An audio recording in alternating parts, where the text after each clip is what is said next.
Pilipinas ngayon. Narito na ang pinakamainit na mga balita na nakalap sa bawat sulok ng bansa. Ihahatid sa bawat Pilipino saan man kayo sa mundo. Ang Pilipinas ngayon. Pakinggan ang bawat kaganapan sa bawat lalawigan. Ito ang Pilipinas ngayon.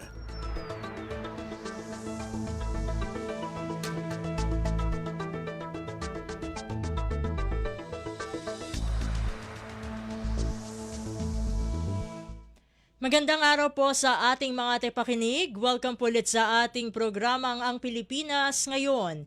Ito pong muli ang inyong lingkod, Steph Vicente. Samahan niyo po ako sa kabuuan ng ating palatuntunan.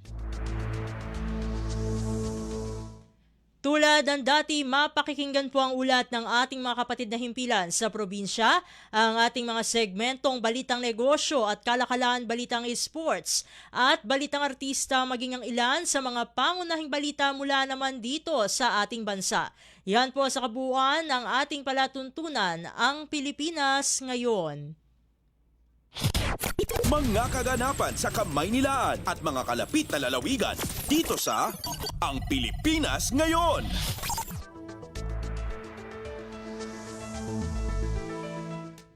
Bago po tayo magtungo sa ating balitaan ay syempre bilang ang ating mandato dito sa Radyo Pilipinas World Service ay nakatuon sa interes ng ating mga kababayan, naninirahan man o nagtatrabaho sa ibayong dagat, ay patuloy pa rin po tayong nakatutok sa nangyayaring sigalot ngayon sa Middle East. At bukod dito sa tinatawag nga na tunggalian sa pagitan ng pinagsamang puwersa ng Estados Unidos at Israel kontra Iran, ay meron muling kumbaga hindi naman ito bago, pero muling sumiklab ang labanan sa pamagitan o sa pagitan ng Israel at ng grupong Hezbollah. At dahil nasa kumbaga yung hangganan kasi ng Israel at ng Lebanon, kung saan nakabase po ang Hezbollah ay nasa northern part po ng Israel, ay amin pong minarapat na syempre ay mag-imbita ng isang Filipino community leader na nakabase doon sa hilagang bahagi ng Israel upang tayo makibalita hindi lamang dun sa masasabi natin na main conflict versus Iran, kundi maging dun sa conflict versus Hezbollah, dahil ang Hezbollah po ay itinuturing din kumbaga ay may kaugnayan pa rin itong dalawang tunggalian na ito, dahil ang Hezbollah ay tinuturing na proxy po ng bansang Iran. So narito na po kasama na po natin sa linya ng ating komunikasyon ang founder ng Filipino Organization in Northern Israel o FONI, walang iba kundi si Ma'am Ana Andaya Arizala. Ma'am Ana, welcome po sa Ang Pilipinas Ngayon. Si Steph Vicente po ulit ito ng Radyo Pilipinas World Service. Magandang hapon po sa inyong lahat. Magandang hapon sa buong bansa sa Pilipinas at magandang umaga po dito sa Israel. Kumusta na po dyan lahat?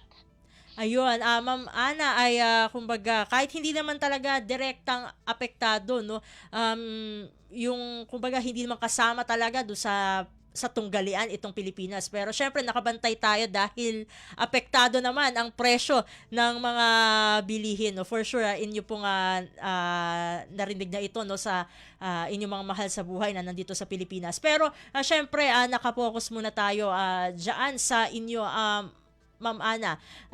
Ngayon, nabanggit ko nga kanina, hindi na lamang Iran, hindi lamang Iran ang talagang tinututukan ng Israeli forces, kundi maging itong grupong Hezbollah. So, bilang kayo po ay nandyan sa northern part po ng Israel, maaari niyo po bang ilarawan para sa kaalaman ng ating mga tagapakinig ang kasalukuyang sitwasyon sa northern Israel sa gitna ng bukod sa gitna ng tensyon sa pagitan ng Israel at Iran, pati na rin dito sa patuloy na alitan kasama ang Hezbollah na nakabase naman sa Lebanon? So far naman po, siyempre may mga pamilya namin dyan sa Pilipinas, maaring nakikinig sa inyo ngayon, tensyonado din sila. At ang mga Pilipino dito, mga OFW, ang araw-gabi, tensyudado, kagaya niyan, puyat kami kasi ngayon may mga paghahanda idinagdag through Zoom meeting ng Homefront Command nung isang gabi ay nagdagdag sila dahil dati po nagsisirena pang kalahatan kung saang area ang may pasabog. This time hindi na kailangan hintayin yung sirena kundi ang telepono namin maya-maya tumutunog. Dito na lang po kami nagbabase sa telepono at nakikita kung saan lugar ang may pasabog. So pagka ganun po, kailangan pumasok na kaagad sa mamad or sa bomb shelter. So bawat hindi naman ho lahat dito sa Israel ay mayroong bomb shelter, may mga tawag dito, may mga bahay na hindi naman lahat may mga bomb shelter at yun ang medyo delikado kaya mayroong pasabi na dapat nasa safe area po kayo. So medyo puyat ang mga tao ngayon, buong Israel laging puyat gawa po nitong mga pasabog na ito. Regarding sa conflict po ng Hezbollah, parang nakiramay na sila doon sa siguro pag nawawala na ng mga missiles ang Iran, so sila naman ang tumitira dito pero hindi naman hinahayaan ng mga IDF at ng ating sundalo na magapi. Mayroong mga pailan-ilan na yung mga debris ay na hindi nasasalo o nasasaluman medyo pero hindi ho talaga lahat. Dito sa amin so far wala pang apektado. At regarding naman po sa mga Filipino workers dito, awa ng Diyos, hindi naman natin pinapanalangin na madagdagan pa, no? Pero we are in the safe area naman po. Para po sa kaalaman naman no, ng ating mga taga-subaybay dito sa Ang Pilipinas ngayon, ay syempre medyo gawi tayo no sa inyong organization no, na inyo po no, isa po kayo na sa mga nagtatag. Ilang Pilipino po no ang miyembro o nasasakupan ng FONI diyan nga po no sa Northern Israel, at kumusta po ang inyong coordination with the members po ng inyong Filipino community diyan? Magandang tanong po yan. Dito po sa Norte, simula nung 2023, na giyera noong October 7, 2023, ang Vice Consul Terry Bautista ay nakipag-coordinate po sa atin dito sa Norte. At sila po ay pumunta po talaga dito at para tingnan, lalo na po nga kasi bagong hiring ang mga hotel workers na mayroon tayo dito sa sa Tiberias at saka sa malapit dyan sa border. So, at saka may mga agro students noon. At ito po ang aking kasing aming yung aking apartment is yung apartment namin is one of the temporary shelter po dito sa Norte. At ito ay coordinated po ito sa Philippine Embassy. Alam po ito ng Philippine Embassy. So lahat po ay inaano natin na dito mag-stay for the meantime at dadalhin kung just in case magkaroon ng mass evacuation. So tanong niyo po kung paano kami nagkakaroon ng communication. Bawat area po, halimbawa kagaya ng Afula, Betsyaan, Gilboa, yan po ay malalapit sa border. Yan sila yung mga inaano. Meron tayo pong mga group chat. So doon through group chat, may communication tayo every day, nagsisend tayo every time nagsisend tayo na kumusta na sila, ganyan. And that group chat is nandyan po ang ating OWA administrator dito sa ang will of namin at saka ang DMW at saka si Vice Consul Terry Bautista, nakamonitor po sila dyan. So we have 13 group chat all over Norte. Sa Norte lang po yun. Kaya maganda ang communication. Lalo na kung doon sa Carmiel, kasi Carmiel ay malapit lang po sila doon sa Manara. Sila talaga ang laging katapat. Sila po ang katapat doon ng talaga Manara, Mitula, at Kiryat Simona. Doon mas mabilis ang, kumbaga dinig nila ang mga pasabog lagi. Dito po sa Afula, dito sa area ko, Mm. Lagi ko pong sinasabi na ito ang pinaka-safest area. Ilang giyera na hindi po talaga simula nang nagkaroon ng Iron Dome, hindi po talaga dito napapasukan ng mga missiles or ng rocket kaysa doon sa mga sa border sa gilid. Kasi sila dito kasi parang walang industrial ang pagkakaintindi ko, ang tinitira talaga po ng Hezbollah at saka ng Iran is yung to destroy our industrial, kagaya halimbawa ng ilaw nasa Haifa po yan. Haifa lagi ang kanilang Haifa Tel Aviv. So yun ang una nilang tinutupok kung bagaman, kaso hindi nga po sila nakakapasok dahil nga nai-intercept naman kaagad ng Iron Dome. Yun. At nabanggit nyo kanina yung mga lugar na talagang malapit no sa border no ng Israel with Lebanon.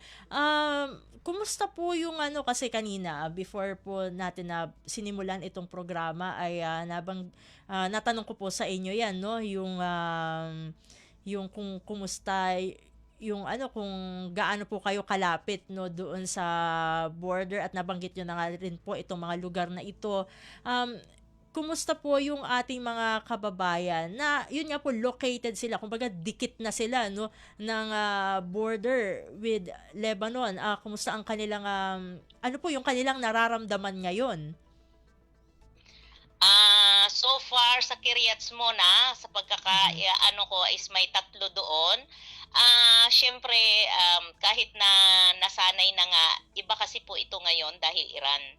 Iba ang tension dahil dati kung Hezbollah lang, rocket lang pinapadala nila, itong kay Iran is missile. So iba ang impact talaga niya pag dumarating dito.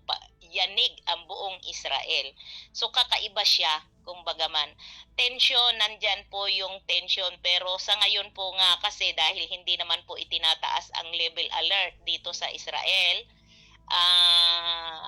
kasi wala namang ganong pinsala na tawag dito. Hindi po kagaya nung nakaraang taon na nagkaroon ng evacuation. This time po wala naman. So tensyonado, nakasubaybay naman po lahat.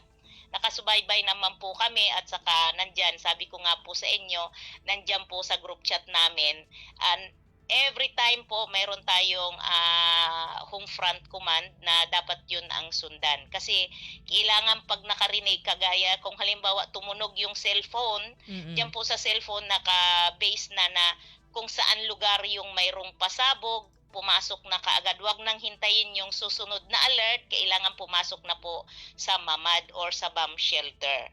So, kasi mas protektado po talaga siya kaysa sa yung sa labas ka lang. Yun. Kanina nabanggit nyo nga po yung mga group chats po no with the Filipino community members, pero sa parte po no ng Filipino organization in Northern Israel, ano pa po yung mga hakbang no? Nabanggit nyo rin po pala yung regarding sa temporary shelter, pero meron pa po bang ibang mga hakbang na ginagawa ang inyong organization upang matulungan at mabigyan kumbaga ng impormasyon ng mga Pilipino sa inyong community ngayong panahon ng krisis? Mayroon naman po kasi nga katulad po ng sabi ko, yung home front command lang po talaga ang sinusundan natin, at kung ano po ang sasabihin, and every time, sometimes every hour ang embassy nagpo-post po sa page, at saka may channel kami dito ng from embassy na nagpapaalala lagi na sumunod lang talaga muna sa tawag dito sa mga alituntunin bilang isang tawag dito, isang nakatira dito o na nagtatrabaho dito, para maiwasan po maging safety ang bawat isa. At bukod po dun sa mga advisories, yung mga mahalagang impormasyon, ano pa po yung iniaalok po no o hinahandog na tulong po ng ating embahada no, siguro kahit maging sa kalusugan po no ng ating mga kababayan diyan sa Northern Israel, kasi syempre yun nga po nabanggit natin, tensyonado, lalo na no pagdating sa mental health po. Okay. Magandang tanong din po 'yan. Actually, since last week, the day after nung nagkaroon na ng tensyon dito sa tawag dito sa Israel, nagbigay sila ng mga links ng form, parang ganon, Mm. tawag dito. Nagbigay sila ng links na nagtatanong kung survey, ika nga, survey form, nagtatanong kung anong mga kailangan nyo ba ng food assistance, kailangan nyo ng medical, kailangan ninyo ng repatriation. So doon sila nagbabase kung marami magpaparipat, marami ang tawag dito, katulad po ng dati, as usual, sabi nga, at then syempre kung sino-sino po ang kailangan ng pagkain, they're trying their best naman. At last Saturday, Sunday, ang mga hotel workers, katulad nga po ng sabi ko sa inyo, no Mm. work, no pay po kasi sila. So, nanghingi po sila ng konting ayuda sa DMW at sa OWA. So, in a way nga lang po na syempre malayo nga po dito from Tel Aviv to Afula, at syempre sunod-sunod po din, mas matindi ang Tel Aviv kasi doon po talaga pumapasok ang mga tawag dito, ang mga bomba. So syempre maingat din, hindi na mga tao din naman po sila. Minsan lang po kasi ang nakakalungkot kasi kung halimbawa kailangan ko ng tulong, kailangan tulungan mo na kaagad ako. Pagka nangangailangan ka ng tulong, hindi mo na iniisip na tawag dito, na tao din sila, kailangan agad-agad. So, Mm. lagi naming sinasabi sa Blanot, magkaroon ng patience ba? At darating din naman ang tulong. Hindi naman agad-agad magkakaroon ng tulong. So nabigyan yata sila ng konting ayuda. Kahapon nagpunta po sila dito sa Tiberias sa mga hotel workers para magbigay ng konting tawag dito, food assistance. Kaunti lang po, hindi naman po pwedeng at saka sabi ko nga dito kasi sinabi nga ni Ma'am Karen ng Well Off na Miss Ana, pasensya na at ikaw talaga ang tinatawagan kasi ako nga po ang isa dito sa Philcom leader na inaasahan na makakatulong. Una-una, lagi ko pong sinasabi, nandito tayo sa Israel, ay sanay tayo dapat sa giyera. At alam natin na may gira po dito. Ito lang po ang mahihabiling ko, at kung maaari marami po ang nakikinig dyan na kapamilya ng ating mga kababayan. Isa na ako, ang aking mga kapamilya po, ang aking mga anak. Ang habiling ko lang talaga lagi is may gira lagi dito. Nung dumating ako dito, gira na. At nandyan naman po talagang may gira na dito sa Israel. Dapat po nakahanda ang katawang lupa at saka ang kaisipan natin. Sabi nga, hindi lahat ng oras ay tag-init. May tag-ulan din at may bagyo pa. At ito na yung sinasabing bagyo, dapat nagsusubi. Galit po ang mga tao kapag hindi nabibigyan ng ayuda. Nakakapagod na rin po. Last year, nung June, June, nagkaroon uli ng Iran na 12 days na giyera. Nag-repack kami dito, nagpadala ang OWA ng food assistance para dito sa norte kasi nga po apektado din, nanghihingi din sila. Nagpadala kami. Ay ang gusto po ng mga tao, kailangan ihatid namin sa kanila, ay hindi na po ako magre-risk ng buhay ko para ihatid ko sa kanila yung pagkain. Pumunta sila dito, ganon, kuhanin nila yung food assistance na sinasabi nila. At sabi nga, coordinated naman tayo lagi.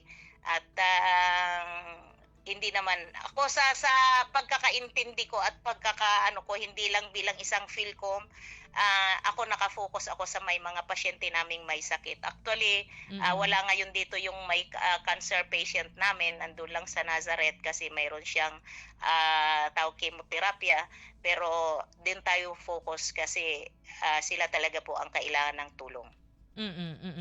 Kanina nabanggit niyo po yung patungkol sa mga forms, no, para syempre malaman din po ng ating embahada kung ano ang kinakailangan ng ating mga kababayan sa Northern Israel. Sa inyong grupo po, no, diyan sa Filipino organization in Northern Israel, meron na po bang mga nagpahayag na gusto na po nilang umuwi dito, no, sa Pilipinas?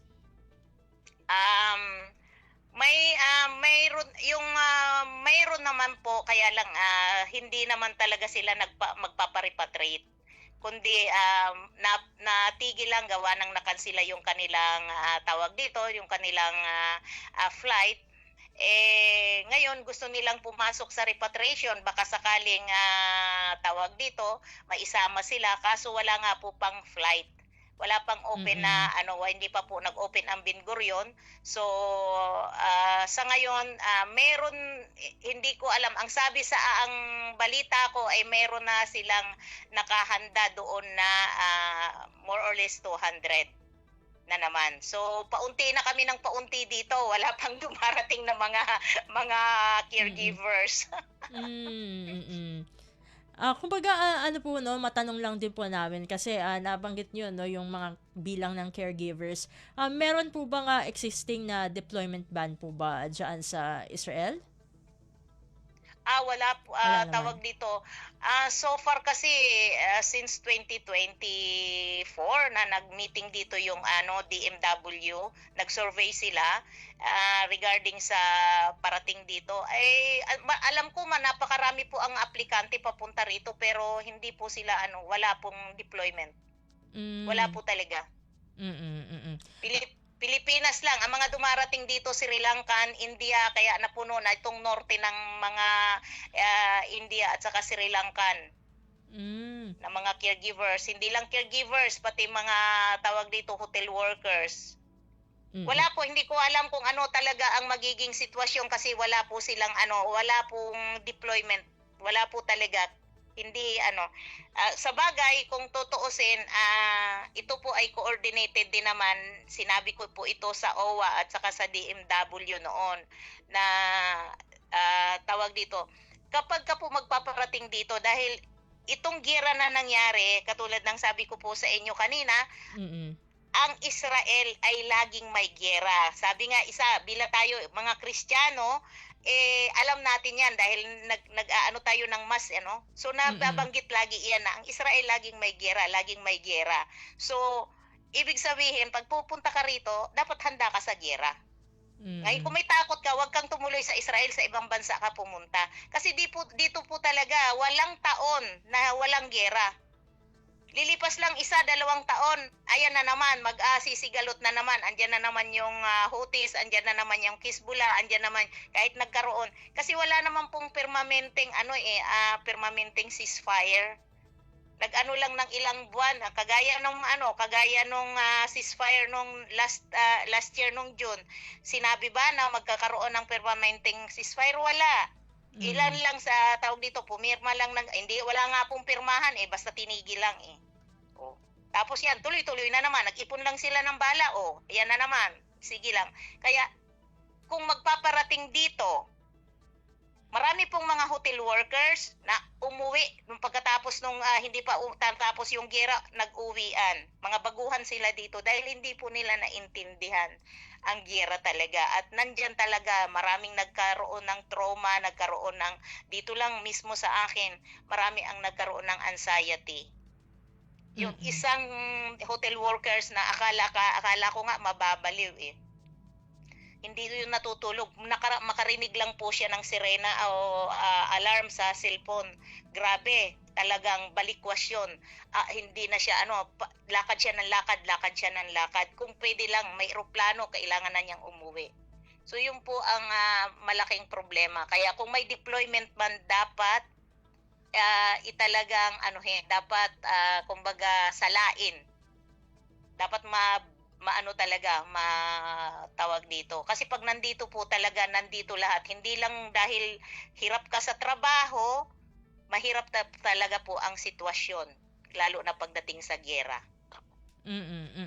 Ito naman po, Ma'am Ana, no? Ano po ang mga bukod sa inyong mga nabanggit kanina, siguro pwede rin itong i-apply, no, individually. Ano po yung mga safety protocols o paghahanda na ginagawa ng mga Pilipino, lalong-lalo na sa ganitong krisis, at syempre dahil nabanggit nyo na laging may gera sa Israel?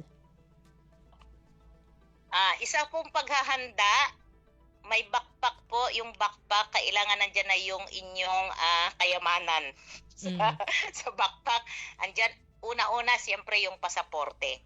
Nakahanda na. Kung ikaw ay under medication, dapat na ilagay mo na mayroon ka ng tawag dito na para kung halimbawa, just in case, magkaroon ng mass evacuation, maglagay ng ilang pirasong pante, underwear, mga importanteng gamit, especially talaga passport at saka pera, kung ano man ang meron kayo, dapat mayroon na, may backpack na. Lahat po yan, may nakaredy na. Kailangan may nakaredy na.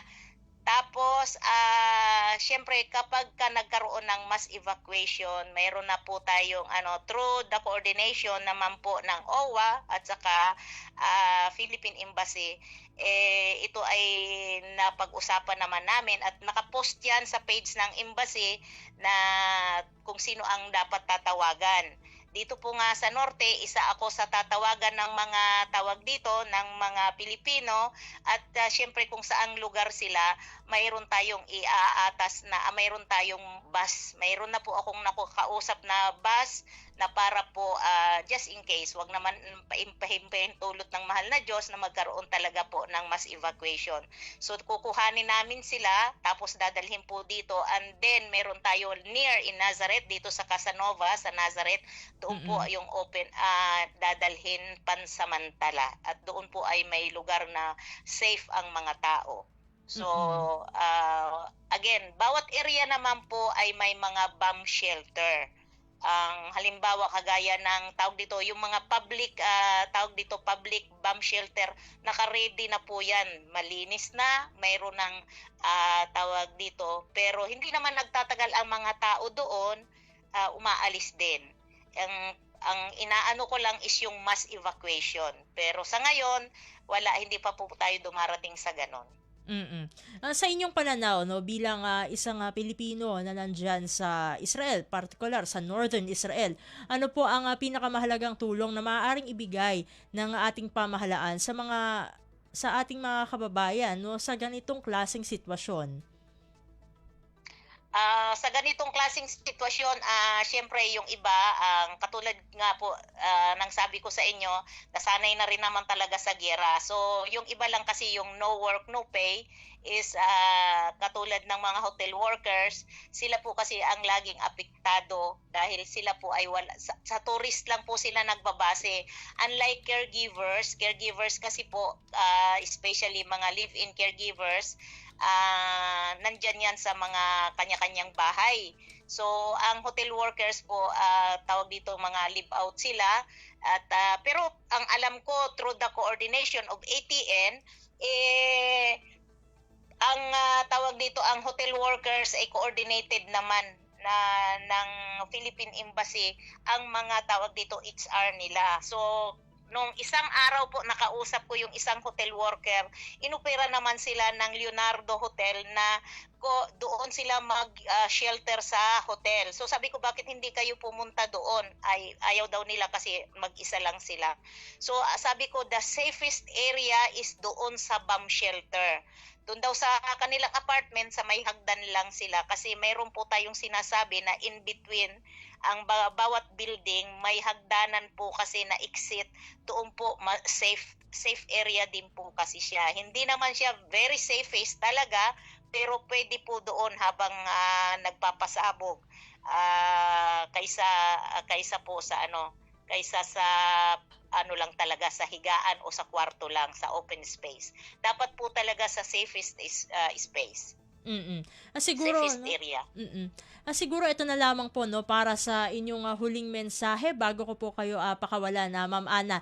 Ano po ang inyong panawagan sa international community patungkol nga dito sa lumalalang tensyon sa Middle East at ang epekto nito sa mga sibilyan, kabilang na ang mga Pilipino? Go ahead po.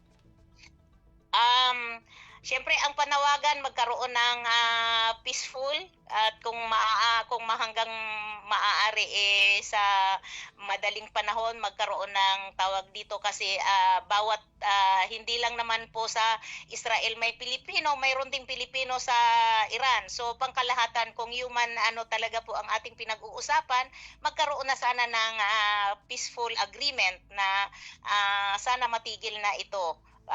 Tawag dito at magkaroon na ng pagkakaisa kumbaga man kasi katulad namin tensyonado din sa araw-araw na gawain napuyat laging puyat ang mga tao hindi lang Pilipino kundi pa nga Israeli at kung lahat ng tao dito puyat lagi, araw-araw gabi-gabi kasi nga po nandyan basta nag-alarma kailangan mong pumasok sa so panawagan po at patuloy ang pagdadasal na magkaroon po ng peaceful at saka magkaroon po kami ng hindi magkaroon ng tension.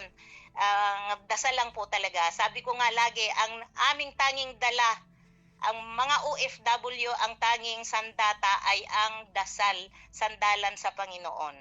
Yun lang po. Mm-mm.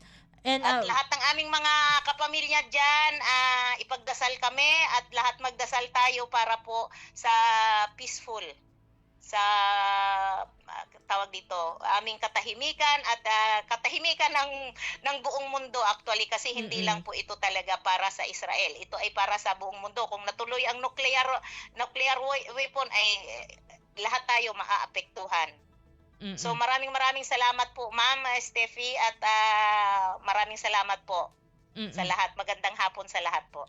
At maraming salamat din Ma'am Ana sa pagsama niyo po dito sa programa. God bless po. Mabuhay po kayo and syempre stay safe po sa inyo. Salamat na. Maraming salamat.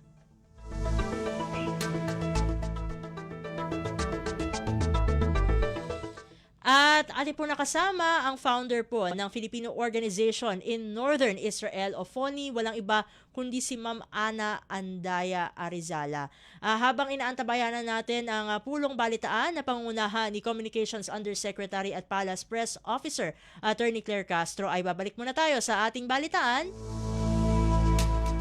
Sa mahalagang balita, walang patid ang pakipagugnayan ng Pilipinas sa Israel upang maiuwi na sa Pilipinas ang mga labi ng OFW na si Mary Ann de Vera, ang kababayan nating nasawi sa gitna ng tensyon ng Estados Unidos at Israel kontra Iran sa gitnang silangan. Ayon kay Philippine Ambassador to Israel Eileen Menjola, sinusubukan nilang makakuha ng pwesto sa isa sa mga Israeli-owned airlines upang maibalik sa Pilipinas si De Vera sa loob ng linggong ito o bago mag-weekend. Kasama na ring iuwi sa Pilipinas ang naulilang asawa ni Mary Ann na isa ring OFW. We are working with the Israeli government and trying to get the remains of Mary Ann to be on board one of those flights, as well as the husband. We hope that we will be able to do this within this week, or even before this week ends, and I hope we can get them both back to the Philippines. The Philippine Ambassador to Israel Eileen Menjola.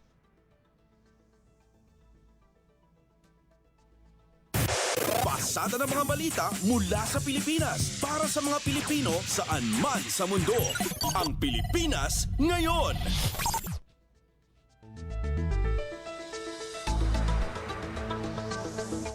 Samantala, sumampa na sa 188 Pilipino ang na-repatriate o natulungang makauwi ng Department of Foreign Affairs o DFA palabas ng Middle East. Ayon kay DFA Assistant Secretary Ezzedine Tago, papalo sa 327 na mga Pilipino na ang humingi ng tulong sa kanilang kagawaran base sa naitalang datos nitong Marso 10. Kabilang dito ang mga turistang na-stranded sa Jordan, mga Pilipinong tumawid mula Israel patungong Egypt at ilan pang nailikas naman mula sa Iran.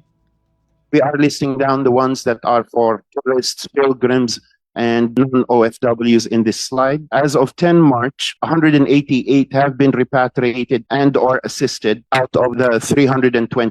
Philippine embassies continue to assist stranded Filipinos with flight rebooking, rerouting, and other welfare services. The DMW, on the other hand, is assisting overseas Filipino workers who are in need of other forms of assistance. DFA Assistant Secretary Ezedin Tago. Kumpleto, detalyadong balitaan, di papahuli sa mahahalagang kaganapan. Kamustahin ang inang bayan, ang Pilipinas ngayon. Sa iba pang mga balita, nakahanda na o naghahanda na ang pamahalaan ng Pilipinas para sa ikakasang chartered flights para maiuwi at mairepatriate ang mga Pilipino sa Middle East na nais nang bumalik sa bansa. Ayon kay Department of Migrant Workers o DMW Secretary Hans Leo Kakdak, nasa 380 na ang bilang ng mga Overseas Filipino Worker o OFW ang nakahanda ng mairepatriate matapos magpahayag ng kanilang kahilingan na makauwi na ng Pilipinas. Pagilinaw ni Kakdak na hindi pa kabilang sa numerong ito ang mga OFW na maaaring maisama sa dalawang chartered flights na inaasahang mas malaki ang bilang. We're braced to repatriate. Those who are ready at this stage would be 380.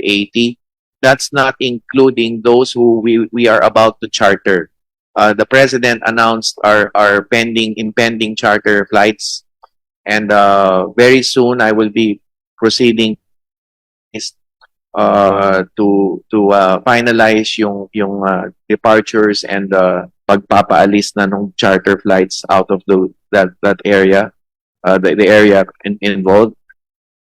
DMW Secretary Hans Leo Kakdak. Pasada ng mga balita mula sa Pilipinas para sa mga Pilipino saan man sa mundo. Ang Pilipinas ngayon. Sa kaugnay na balita, inihayag din ng Overseas Workers Welfare Administration o OWA na patuloy silang kumukuha ng slot sa mga commercial flights upang maiuwi ang mga OFW na nais magpa-repatriate.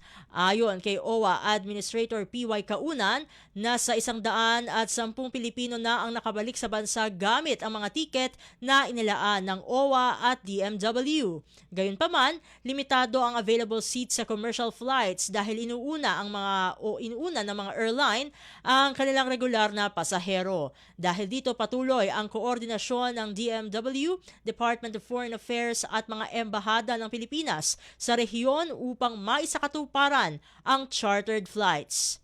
Sa tulong po ng One Country Team ng ating mga embahada at ng ating Migrant Workers Office, kahit paano po nakakakuha tayo ng mga slots. Kaya po naririnig ninyo, may dumating na po na first batch through commercial flight from Doha. Nakakuha po yung ating embahada and MWO, OWA ng slots para po maiuwi ang ating mga kababayan.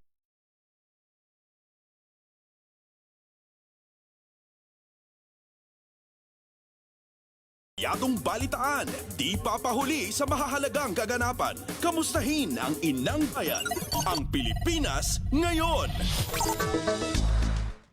Sa iba pang mga ulat, nakikibahagi na rin sa paghatid ng tulong sa mga apektado ng airstrike ang mga Overseas Filipino Worker o OFW na kabilang sa organisasyon ng mga Filipino community sa Bahrain. Sa programang Global na Tayo ng Radyo Pilipinas World Service, iniulat ni Good Cause Bahrain President Antoinette Avila na katuwang siya ng Overseas Workers Welfare Administration o OWA sa paghahatid ng mga pagkain at iba pang pangangailangan ng kapwa niya OFW roon. Mayroon kasi ani ang mga Pilipinong apektado ng no work, no pay setup. Sinabi ni Avila na mayroon ding ibang mga Pilipino o Filipino organization sa Bahrain ang tumutulong sa food packing kabilang ang iba na nasa distribution. Nagdadala po talaga kami ng pagkain. Ako po ay isa sa katulong ng ating embahada, MWO at OWA na nagdadala po ng mga food packs sa lahat po ng naaapektuhan ng nating mga kababayan ng no work, no pay nga po. Kaya po, kahit pa Oh. paano po lahat po, oras na may tumawag po sa amin, kailangan pong magbigay kami ng mga pagkain. Si Good Cause Bahrain President Antoinette Avila. Pasada ng mga balita mula sa Pilipinas para sa mga Pilipino saan man sa mundo. Ang Pilipinas ngayon. Samantala, atin munang bibigyang daan ang Malacanang press briefing na pinangungunahan ni Communications Undersecretary at Palace Press Officer Attorney Claire Castro. Narito na po ang pulong balitaan. Ladies and gentlemen, the Palace Press Officer Undersecretary Claire Castro.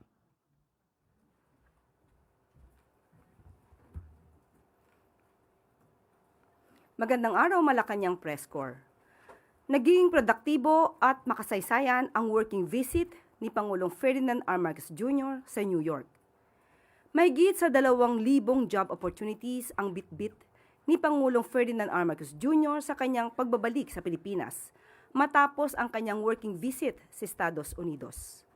Gumuhit din ng kasaysayan ang Pangulo bilang isa sa mga leader ng Pilipinas na nakapag-address sa United Nations. Hindi lang isa, kundi 2 beses. Una rito ay ang address para sa 70th session of the Commission on the Status of Women, kung saan tinalakay ng Pangulo ang kahandaan ng Pilipinas sa mga hakbang na mag-aangat sa kapakanan ng mga kababaihan.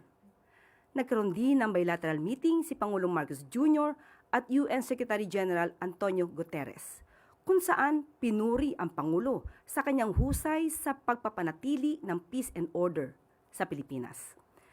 Kasunod nito, nakipagpulong ang Pangulo sa Medical Glove Company LLC upang talakayin ang kanilang planong pagtatayo ng manufacturing facility sa Pilipinas. Bahagi rin ng working visit ng Pangulo sa New York ang meeting kasama si JP Morgan Chase and Company President Jamie Dimon, kung saan nakapag-usap ang pagpapatatag sa financial and investment partnership dito sa bansa. Sa pangalawang araw, nagbigay din ang Pangulo ng special address sa General Assembly ng United Nations. Bahagi ito ng kampanya ng Pilipinas upang maipanalo ang Pilipinas ang kandidatura para sa isang non-permanent post sa UN Security Council mula 2027 hanggang 2028. Mahalaga ang posisyon na ito upang maiangat ang antas ng Pilipinas sa global security, pagkilala sa international law, at pagsilbing boses sa Indo-Pacific region at iba pang developing countries. Magpapalakas din ito sa soberanya ng Pilipinas, pagprotekta sa interes ng mga OFW at pag-angat sa papel ng bansa sa leader ng United Nations para sa mahalagang papel ng Pilipinas sa Security Council. Trabaho, aksyon, hindi bakasyon para sa mga Pilipino at para sa bagong Pilipinas.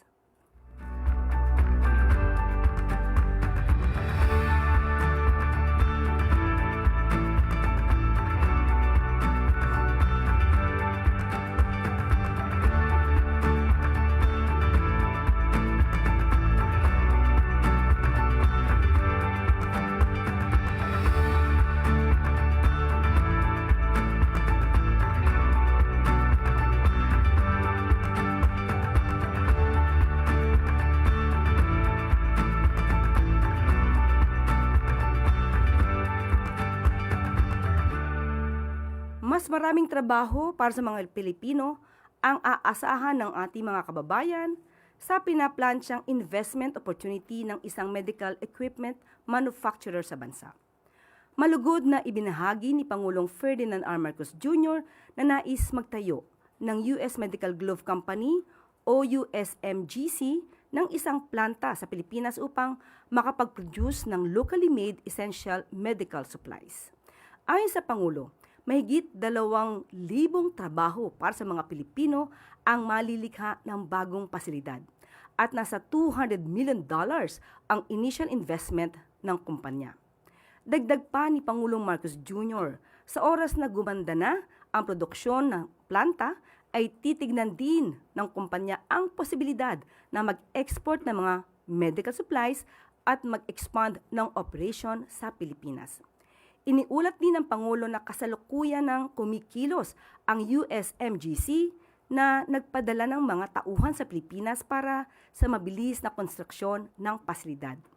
Maliban sa pag-secure ng investment, nakipag-meeting din ang Pangulo sa mga senior leader ng JP Morgan and Chase Company upang talakayin ang ongoing economic cooperation nito sa Pilipinas, pati na rin sa global issues na nakakaapekto sa financial markets. Tinalakay sa nasabing meeting ang nangyayaring geopolitical tension sa Middle East at ang impact nito sa presyo ng langis sa pandaigdigang merkado.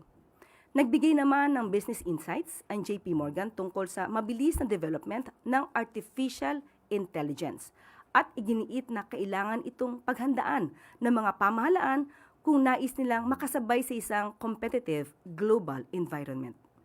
Sa pagwawakas ng kanyang state visit ay tiniyak ng Pangulo na may bit-bit ang Pilipinas na bagong kaalaman, pamamaraan at mas maayos na ugnayan sa iba't ibang bansa. Iginiit din ni Pangulong Marcos Jr. na patuloy ang paglilingkod ng pamahalaan sa bayan upang iangat ang ekonomiya ng bansa at isulong ang pag-unlad ng kabuhayan ng mamamayang Pilipino.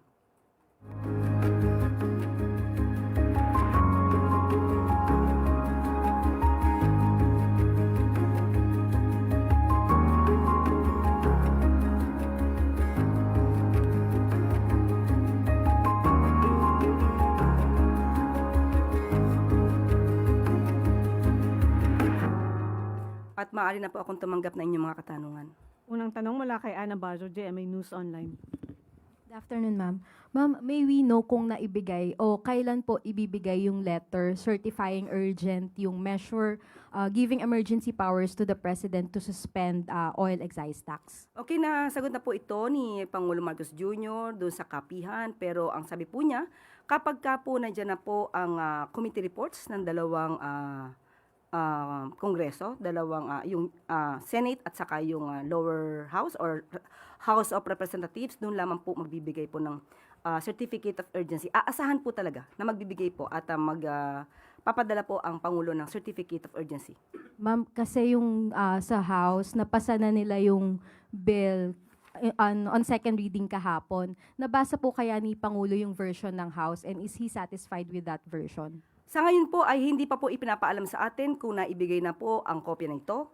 At hinintay po natin na maging final po yung ibibigay nilang committee reports. At Sama doon na naman namin po, sa Senate. yes, at doon lamang po action ng ating Pangulo.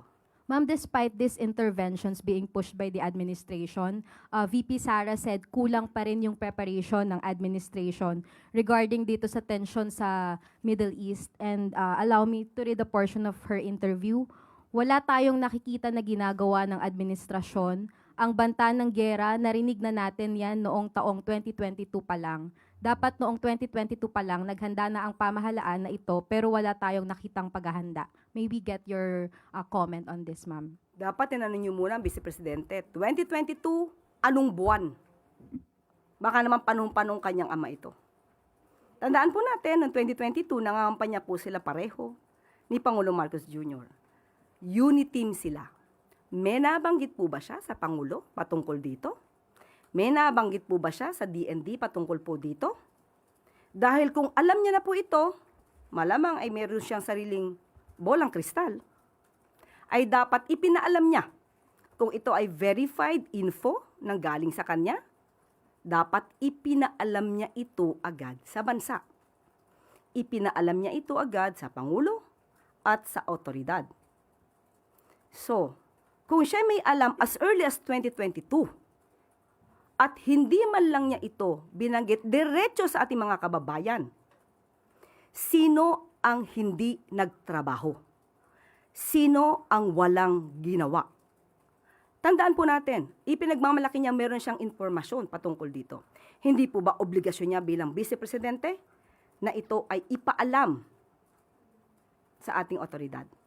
Para man lang ang ating mga kababayan, katulad na sinasabi niya, ay nakapaghanda. Kung hindi niya to sinabi, definitely, this is a breach of public trust. Meron po tayong tinatawag na nonfeasance. mga taong gobyernong hindi nagtatrabaho. Thank you, ma'am. Sunod na tanong mula kay Samuel Medinilla. Good afternoon, ma'am. I-ask ko lang po, if may plan po bang government umutang sa mga international lending institutions to fund the Middle East crisis response ng government? Sa ngayon po ay wala pong napabanggit patungkol po dyan. Kinausap po natin at tinanong po natin to mismo kay Secretary Go ng Department of Finance. Ngayon po ay walang balak. Bali, sufficient po yung funds ng government for...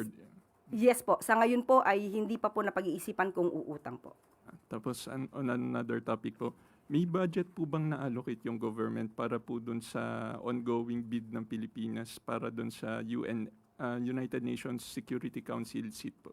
Meron po, ayon po yan sa 2026 GAA po natin. Meron pong budget. Bali, magkano po kaya yun? Opo, binanggit po sa akin ni Secretary Tess, hindi ko lang po naisulat dito, mga 20+ million pesos.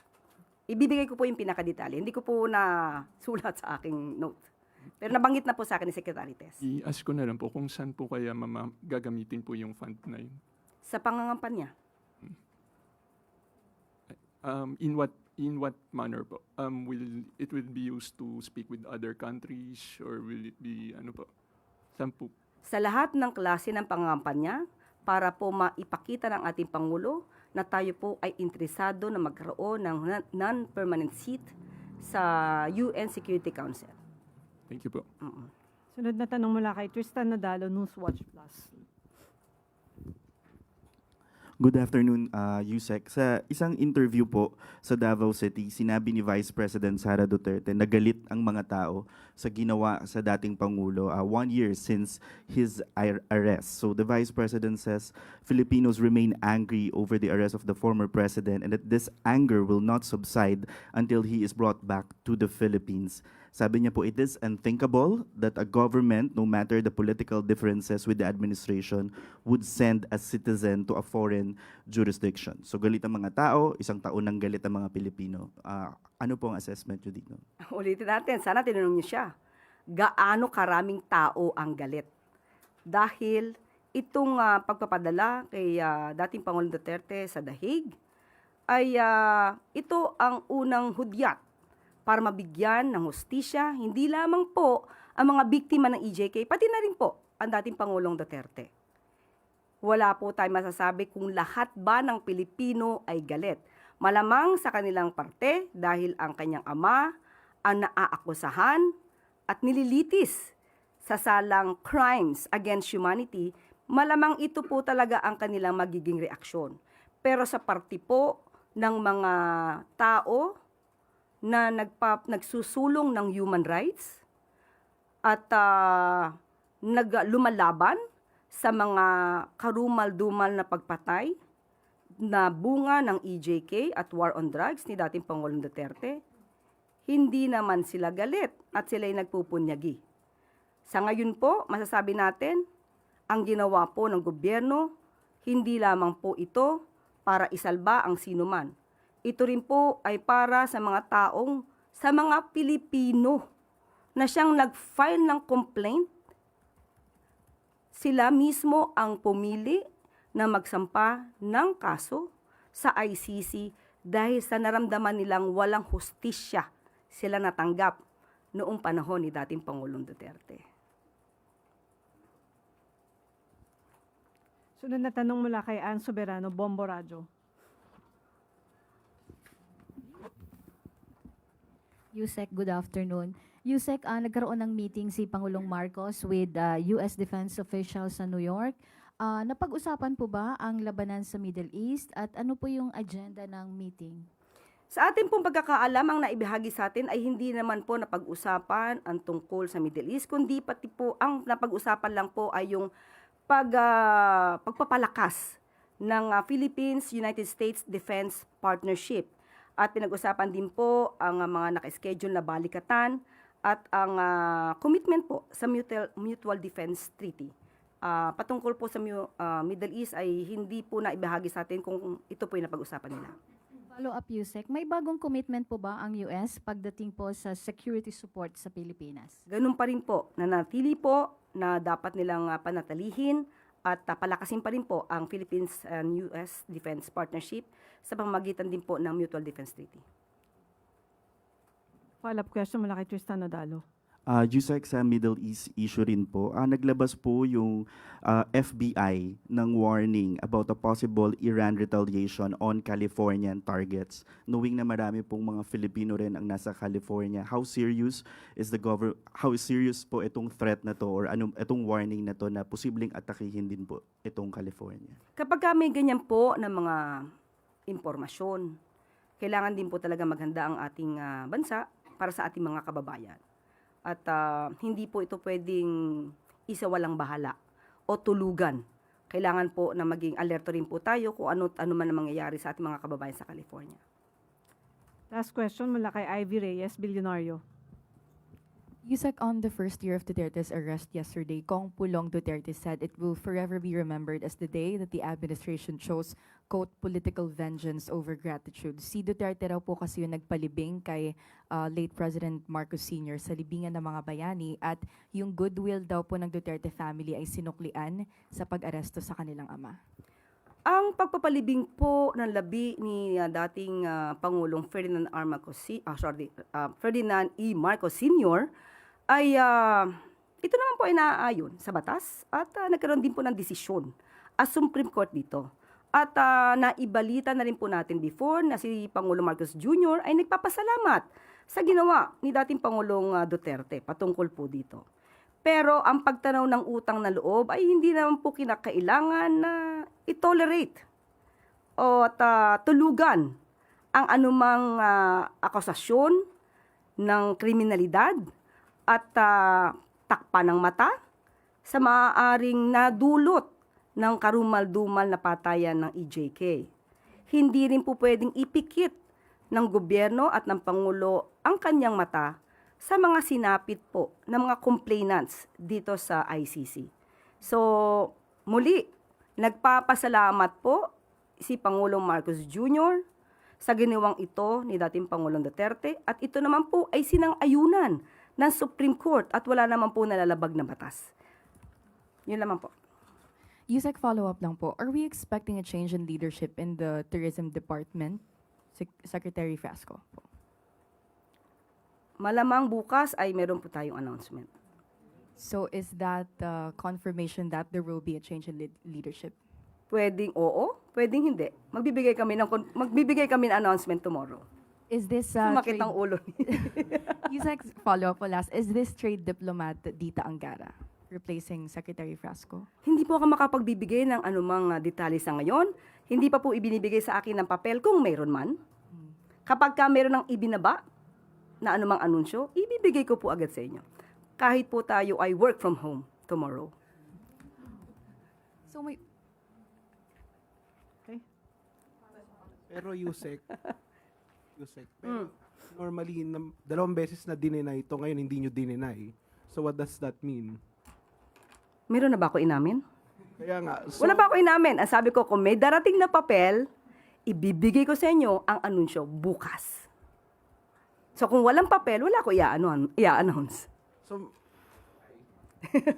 So Yusek, confirm lang po namin, does Secretary Frasco still enjoy the trust and confidence of the President? Sa ngayon po? Ngayon po. Opo.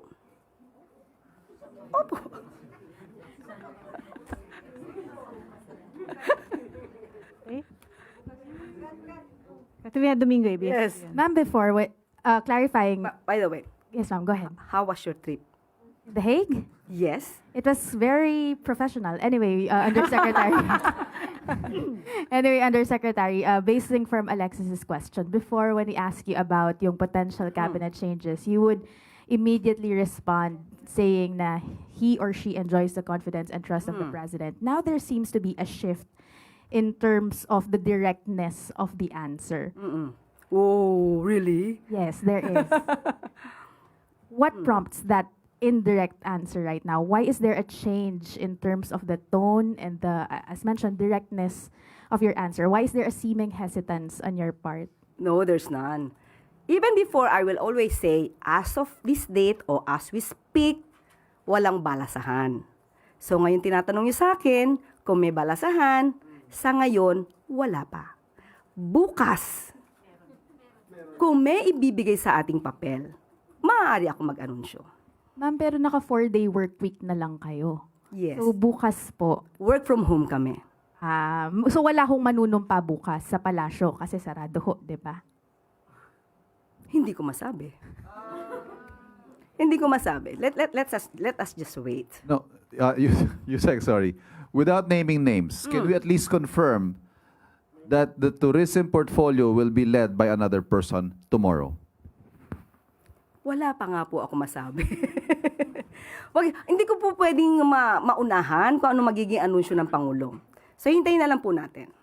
Mamaya, baka meron. Tingnan natin. Hindi ko alam. Hindi ko masabi. Let us see. Okay? Wala nang tanong? Para lagi niyo akong hinahanap. Hinanap niyo ba siya ng ilang araw?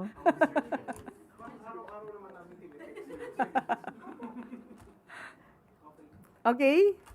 Balik sa'yo, Yusek. Maraming salamat. At bago tayo magtapos, bilang tugon sa utos ni Pangulong Ferdinand R. Marcos Jr. na pagaanin ang pasanin ng mga tsuper at magsasaka, mamimigay ng 5,000 pisong cash assistance ang DSWD sa mga kwalipikadong driver. Ito ang tiniyak kahapon ni Social Welfare and Development Secretary Rex Gatchalian sa isinagawang press briefing sa Malacanang. Aniya, malinaw ang utos ng Pangulo. Ang tulungan ang ating mga kababayan na direktang apektado ng pagtaas ng presyo ng petrolyo. Sa ilalim ng Assistance to Individuals in Crisis Situations o AICS ng DSWD, unang mabibigyan ng cash aid ang mga tricycle driver mula Metro Manila ngayong March 17. Ayon sa kalihim, nilalakad na rin ng ahensya ang pamimigay ng cash assistance sa mga driver ng jeep, TNVS at iba pang sektor sa oras na makuha nila ang buong listahan ng mga benepisyaryo. Pinadali na rin ng ahensya ang pag-aabot ng tulong. Kung noon ay voucher o cards, ngayon ay cash ang matatanggap ng mga benepisyaryo para malaya silang makakapagpasya kung saan ito gagamitin at kung saan angkop ang pera. Tiniyak naman ni Secretary Gatchalian na sapat ang pondo ng pamahalaan para sa pamimigay na tulong pinansyal bilang bahagi ng whole of government at whole of society approach para alalayan ng ating mga kababayan. Sa kabilang dako naman ay pinaplano ng Department of Agriculture na dagdagan ang budget ng fuel subsidy program para sa mga kwalipikadong magsasaka at mangingisda. Layunin ng hakbang na ito na pagaanin ang epekto ng pagtaas ng presyo ng mga produktong petrolyo sa pandaigdigang merkado. Ayon kay Assistant Secretary Arnel de Mesa, maaaring gamitin ang Presidential Assistance to Farmers and Fisherfolk para makatulong sa ating mga apektadong kababayan. Ang nasabing pondo ay nakalaan para sa mga kalamidad, ngunit ngayon ayon sa ahensya ngayon, ay maaaring gamitin sa oras ng pangangailangan gaya ng mga pangyayari ngayon. Sa tulong ng fuel subsidy program ng DA, makakatanggap ng 5,000 piso ang mga kwalipikadong magsasaka at sa 3,000 piso naman para sa mga mangisda. Ayon sa BIFAR, maaari nang magsimula ang pag-release ng subsidy sa susunod na linggo.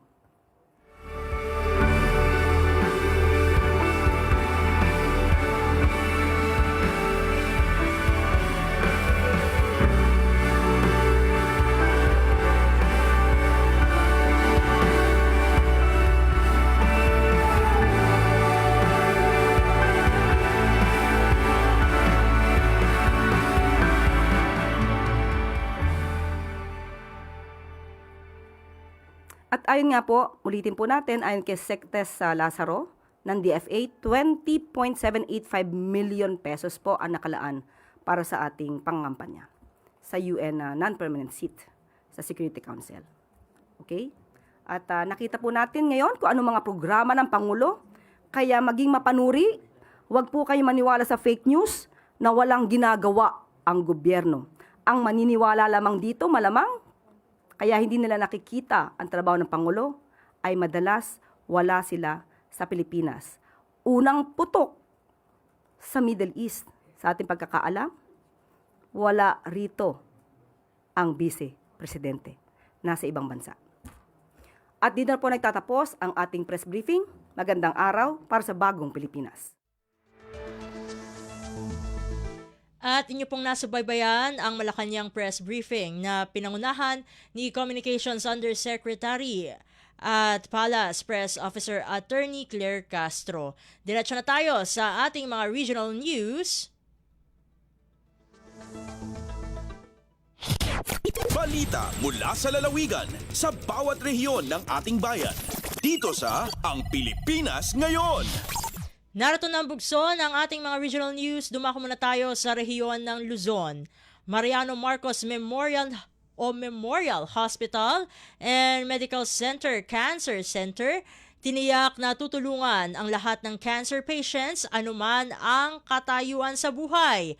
Ang kawangulat ihahatid sa atin ni Jude Pitpitan mula sa Lawag. Saan lang ang marigrigat tiagnomar iti Cancer Assistance Fund no diket pati dagiti adda iti middle part of the society. Data ti sarita ni Mariano Marcos Memorial Hospital and Medical Center Cancer Center General Manager Dr. Mercy Grace Kindipan kalpasan nga inimbitaran na dagiti adda ti rekrik na bukol nga ag-check up kan ag-aplikar iti nasoo a benepisyo. Segon kini Kindipan, malaksid ka dagiti walk-in ti nasoo nga ospital kinasarita dapay dagiti padada doktor tapno i-refer dagiti pasyente ang makitaan ti sintomas iti kanser. Kung naman ipon ti check up panagagas aging gana kadagiti procedure ket sakop ti nasao a benepisyo. Parte dayta ti programa ni President Ferdinand R. Marcos Jr. a Zero Balance Billing tapno pudno makatulong kadagiti Filipino nga agsagsagaba iti sagubanit kang runaanan dagiti cancer patients. Manipod iti syudad ti Lawag, Jude Pitpitan para iti Radyo Pilipinas World Service. Balita mula sa lalawigan sa bawat rehiyon ng ating bayan. Dito sa Ang Pilipinas Ngayon. Inyong napakinggan ang ulat ni Jude Pitpitan mula sa Lawag. Puntahan naman natin ang Agoo. Mga lokal na pamahalaan sa lalawigan ng La Union aktibong nakibahagi sa Agri-Trade Fair bilang pagdiriwang sa anibersaryo ng lalawigan. Narito si Glenda Sarak para sa balita. Balay ti pan nakaangay ti Agri-Trade Fair ti La Union kaspasa ti pan nakarambak ti maikasang agasot 70 kat inam a founding anniversary ti probinsya. Nangabak ti ili ti Tubaw kas best booth iti Agri-Trade Fair kabayatan ti awarding ceremony. Anaangay iti syudad ti San Fernando. Kas kampyon nakaiyawi ti ili ti Tubaw iti 150,000 pesos a premyo ken tropeo. Nangabak mat kas first placer ti local government unit ti Bacnotan. Ana ipaayan iti 125,000 pesos a premyo ken tropeo. Nabigbig matiili ti sudipan ka second placer ken nakaawat da iti 100,000 pesos a premyo ken tropeo. Kas nangitakdar kini Governor Mario Eduardo Ortega, dinayo ni Mr. Joaquin Austria, Executive Assistant 5 iti Office of the Governor, tinaornos a panakaisayang ka ti Agri-Trade Fair kas pasa ti panakarambak ti anibersaryo ti probinsya. Kinunana na panagnakan iti trade fair ti tema ti selebrasyon arik nati agkaysa. Gapo iti panagmaymaysa ti 10 katsyamang munisipyo ken maysa a syudad iti probinsya. Manipod Agoo La Union, Glenda Bakungan Sarak para iti Radyo Pilipinas World Service. Balita mula sa lalawigan sa bawat rehiyon ng ating bayan. Dito sa Ang Pilipinas Ngayon. Inyong napakinggan ang ulat ni Glenda Sarak mula sa Agoo. Dakoy naman natin ang rehiyon ng Kabisayaan. DRRM benchmarking isinagawa ng Borongan CDRMO sa Pintuyan, Southern Leyte.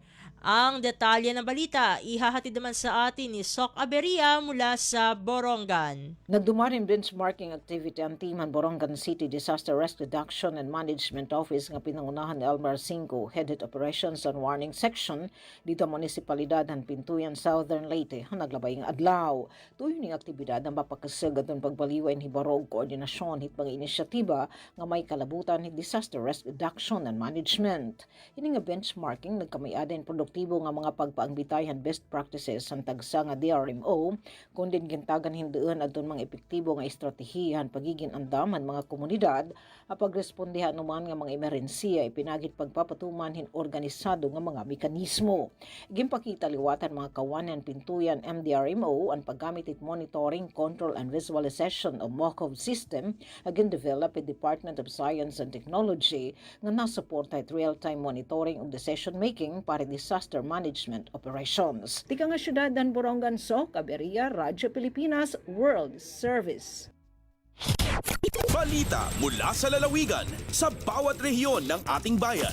Dito sa Ang Pilipinas Ngayon. Inyong napakinggan ang ulat ni Sok Aberia mula sa Borongan. Puntahan naman natin ang Sogod. Philippine Coast Guard o PCG pinangunahan ang Crown of Thorns starfish extraction activity sa Canigao Island, Matalom, Leyte. Ang kabuang ulat ihahatid naman sa atin ni Jevic Epiz. Malampusong gipahigayon ni adto nakalabay nga semana ang Crown of Thorns starfish coats extraction activity nga gipaunahan sa mga personnel sa Philippine Coast Guard Marine Environmental Protection Enforcement and Response Unit Western Leyte uban sa mga personnel sa Philippine Coast Guard substation sa Bato din ang naasoy nga kalihukan gipahigayon sa isla sa Canigao lungsod sa Matalom probinsya sa Leyte. Sa naasoy nga kalihukan nakakolekta og kinatibuk-ang 72 sa Crown of Thorns starfish nga makatabang sa pagpanalipod sa coral reef ecosystem sa isla. Ang mga nakuhang coats gitugyan sa mga personnel sa Canigao Island alang sa hustong pagduwala o paglabay niini. Ang naasoy nga kalihukan kabahin sa padayon nga inisyatibo sa gobyerno sa pagpanalipod sa marine environment ug sa pagpreserbar sa kahimtang sa coral reef nga importante sa panginabuyan sa komunidad ug sa kalambuan sa turismo. Nagpabiling lig-on ang panikamot sa Philippine Coast Guard ug sa LGU sa pagpatuman sa mga programa nga nagapunting sa pag-atiman sa kadagatan ug pagbintinar sa balanse sa marine ecosystem. Para sa Bagong Pilipinas, Jevic Epis, Radio Pilipinas, World Service. Balita mula sa lalawigan sa bawat rehiyon ng ating bayan. Dito sa Ang Pilipinas Ngayon. Inyong napakinggan ang ulat ni Jevic Epiz mula sa Sogod. Dumako naman tayo sa rehiyon ng Mindanao. Mga bumibili ng 20 pesos na bigas, hinihinga ng ID para hindi maabuso. Ang detalye ng balita ihahatid naman sa atin ni Romy Kapinpuyan mula sa Cagayan de Oro. Ang pagpakita sa ID gikinahanglan sa Department of Agriculture Region 10 aron makapalit sa bugas nga tag 20 ang kilo ubos sa 20 bigas meron na. Sumala pa ni DA10 Agribusiness Marketing Assistance Department Chief Wilson Lagdaman nga mahimo kining abusahan sa mga mamalitay tungod sa baratong presyo sa bugas kumpara sa lokal nga merkado. Ang pagpresentar sa ID usa ka verification ug nagmapatuod nga nalakip ang mga mamalitay sa vulnerable sector. Kini naglangkob sa mga senior citizen, persons with disability, solo parent, transportation workers, ug mga mag-uma ug mga mananagat nga miyembro sa Registry System for Basic Sectors in Agriculture. Ang 20 pesos program o sa kanasudong programa sa kasamtang administrasyon nga nagtinguhang matabangan ang vulnerable sector sa paghatag kanila og oportunidad nga makapalit og baratong bugas sa kantidad nga 20 pesos ang kilo. Gipasalig sa Department of Agriculture nga magpadayon pa kini nga programa aron nga masolusyonan ang panginahanglanon sa mga pamilya nga nalakip sa vulnerable sector. Gikan sa Cagayan de Oro, Romy Kapinpuyan para sa Radyo Pilipinas World Service. Balita mula sa lalawigan sa bawat rehiyon ng ating bayan. Dito sa Ang Pilipinas Ngayon. Inyong napakinggan ang ulat ni Romy Kapinpuyan mula sa Cagayan de Oro. Pumunta naman tayo sa Zamboanga. Sweet corn na produkto ng mga benepisyaryo ng Department of Agriculture o DA Saad Program Phase 2 sa Zamboanga, Sibugay, patok ngayon sa merkado. Narito si Lesty Cubol para sa balita. Naila na karon ang dekalidad o preskong sweet corn nga produkto sa Israel Farmers Association sa lungsod Semelda sa lalawigan sa Zamboanga, Sibugay. Ang unang abot sa sweet corn, naghatag kinig mapadayunong kita sa mga sakop sa maong asosasyon. ang mga sakop sa kaugbungan sa mga maguma pulos mga benepisyaryo sa Department of Agriculture Special Area for Agricultural Development kon DA-SAD Program Phase 2. Pinagi sa mayong pagatiman sa mga tanom, pagtinabangay o gahiniusang produksyon, napabilin sa mga benepisyaryo ang natural nga katamis, ang kahumok o ang kanindot sa kalidad sa ilang mais nga gikagubdan karon sa mga mamalitay sa merkado. Ang ilang produkto direktang gidala sa nagkadayang merkado sa lalawigan nga gibaligya sa tag 40 pesos matag kilo. Sumala sa DA Region 9 sa matag kilo nga abot sa mga benepisyaryo, mitubo og miusba usab ang paglaom og ang panginabuhian sa tibuok komunidad. Gikan diri sa Radyo Pilipinas Zamboanga, kini si Leslie Cubol para sa Radyo Pilipinas World Service. Balita mula sa lalawigan sa bawat rehiyon ng ating bayan. Dito sa Ang Pilipinas Ngayon.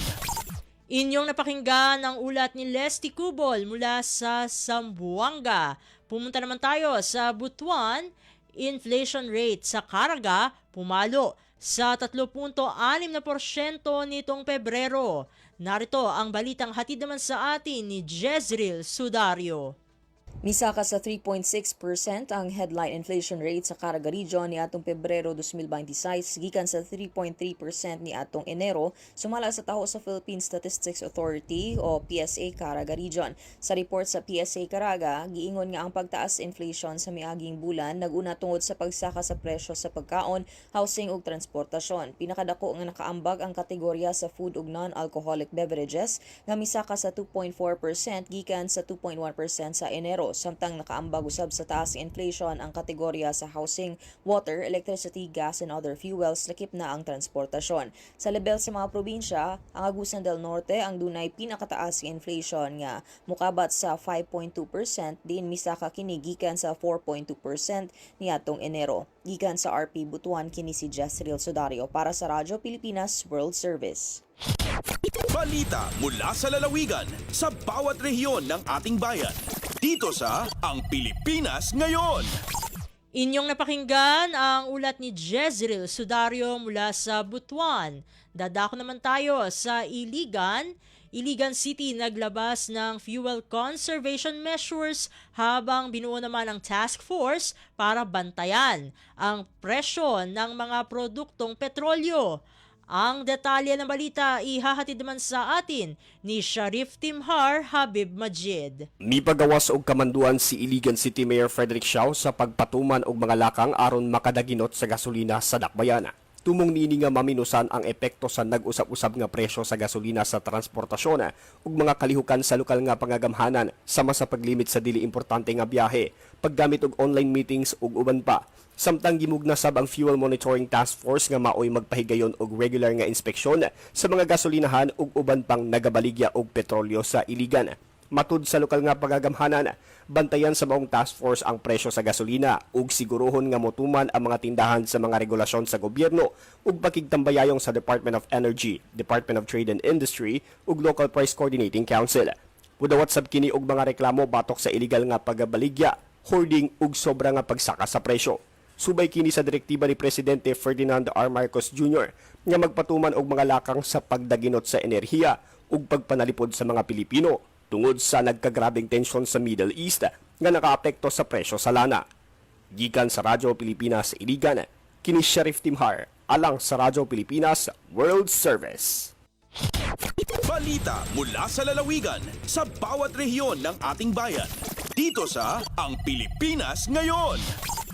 Inyong napakinggan ang ulat ni Sharif Timhar Habib Majid mula sa Iligan. At ito na rin ang kabuuan ng ating programa sa araw na ito.